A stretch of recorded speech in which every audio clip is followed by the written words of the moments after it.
Hello everyone, thank you for being here today for an in-depth exploration of the first chapter of my book, Environmental Emergency, Toward a Sustainable and Resilient Future. This first chapter, titled The Science of Climate and the Footprint of Human Activities, lays the essential foundation for understanding the environmental crisis we are facing.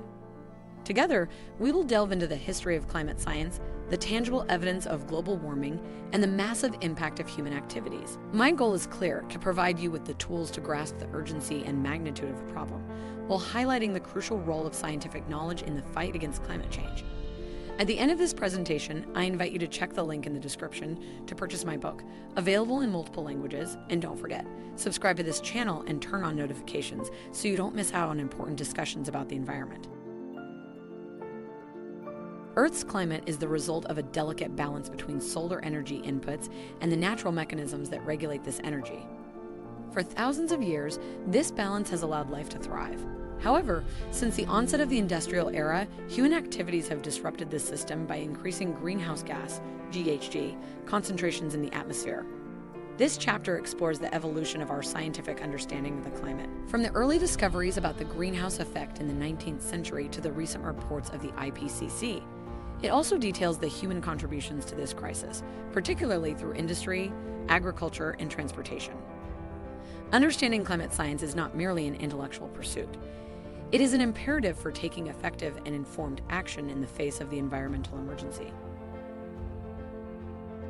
The history of climate science, from early discoveries to modern warnings. Early studies on the atmospheric climate science dates back over 2 centuries. 1824. Joseph Fourier, a French physicist, introduced the concept of the greenhouse effect. He explained how certain gases in the atmosphere, such as CO2 and water vapor, trap heat and keep Earth at a livable temperature.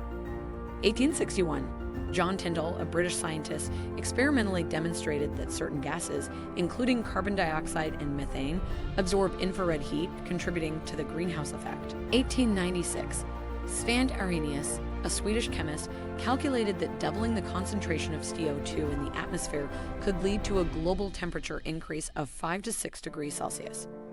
These foundational studies laid the groundwork for our current understanding of climate and highlighted the role of greenhouse gases. The era of modern data in the 20th century, advanced tools enabled a deeper understanding of the climate. 1958. Charles Keeling began measuring atmospheric CO2 at Mauna Loa, Hawaii. This data revealed a steady increase in CO2 concentrations, now famously known as the Keeling curve. 1979.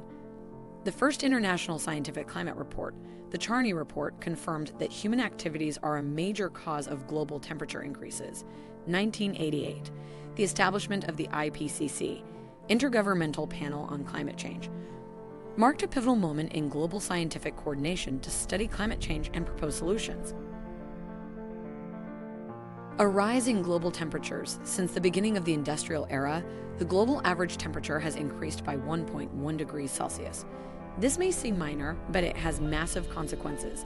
Extreme heat waves, such as those in 2023 across Europe and Asia, are becoming more frequent and intense. Ocean temperatures are reaching historic highs, disrupting marine ecosystems and intensifying cyclones.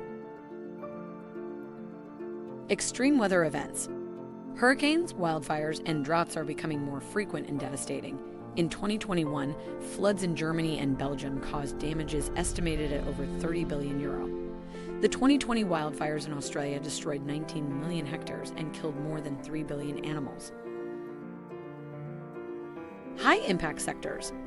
GES emissions primarily come from 3 sectors: energy and industry. The burning of coal, oil, and natural gas accounts for 75% of global CO2 emissions. Agriculture.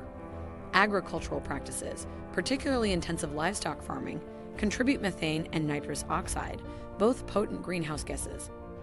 Transportation. The transportation sector is responsible for 14% of emissions, with a heavy reliance on oil. Cumulative consequences. CO2 remains in the atmosphere for centuries.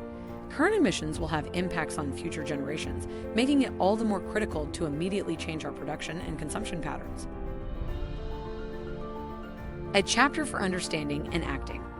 This first chapter of Environmental Emergency shows us that global warming is not a natural phenomenon, but a direct consequence of our activities. Climate science provides a clear understanding of the causes and impacts, but it cannot solve the crisis on its own. This chapter is an invitation to action. By understanding the mechanisms that govern the climate, we can better focus our efforts on reducing emissions, protecting ecosystems, and building a sustainable future. Thank you for taking the time to explore this first chapter.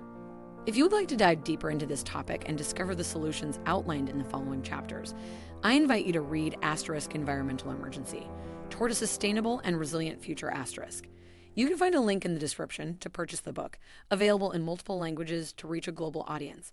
Don't forget to subscribe to this channel to keep receiving essential content about the environment. Enable notifications to stay updated on new presentations and the latest climate news. Share this presentation to raise awareness among your friends and family. Together, we have the power to turn this crisis into an opportunity to build a better future. Thank you, and see you soon for the next chapter.